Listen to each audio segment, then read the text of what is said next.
Yo, what's up guys? Today we're going to talk about the 10 most important things to know in Dungeon Quest. First of all, check that you have joined the Dungeon Quest group to get more rewards in your daily loot. Taking your daily loot without being in the group makes you lose a lot of armors and weapons.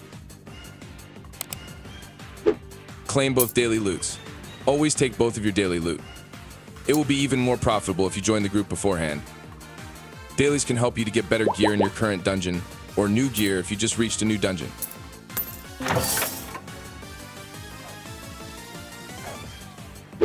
Farm Gregg for extra loot.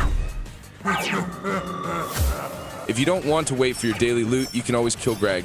The dungeon in which you defeat Gregg doesn't matter, because he will always give you the loot you're supposed to get at your current level. I personally recommend you farm him in Winter Outpost revamp, only because it's the shortest dungeon and the fastest to clear. Let's play with your friends. If you're struggling with beating the dungeon you're in, playing with friends can be so helpful. If you're playing with a friend, the best composition to run is always a mage and a warrior. But if you play with two friends, considering a guardian in your composition could be a great idea sometimes. It's also worth noting that there is an XP boost for each friend you're playing with. Always do your 3 challenges every day. They can give you loot like Gregg or dailies, and you can also drop rings which are overpowered. Also, never buy more challenges, it's not worth it at all. If you buy 3 more challenges every day, you'll need to spend 26.97 Robux. Buy game passes wisely. If one day you consider buying game passes in Dungeon Quest, always prioritize VIP and extra loot. They're the most game-changing and they're worth the money. The 20% EXP boost provided by VIP membership is really broken. Look at this example with VIP membership. You can reduce the number of runs needed to go from level 195 to level 200 in Gilded Skies by 16. That's a considerable time saving. What's more, thanks to extra item, you won't even have to play in hardcore mode to receive 2 loots after each dungeon. Buying both of them will cost you only 1,680 Robux. You can also wait for promotions if you want to save money. Quick note, never buy the free skill reset, it's worthless. Resetting your stats costs almost nothing. I also don't recommend buying the X2 Gold because with the events they drop almost every month, you can make a lot of money even if you don't have the Game Pass. Smart weapon upgrades. When you're grinding to reach new dungeons, never upgrade your weapons except if you have a lot of money or if the weapon is legendary. Always prioritize upgrading your armor and rings that cost less and still give a lot of stats.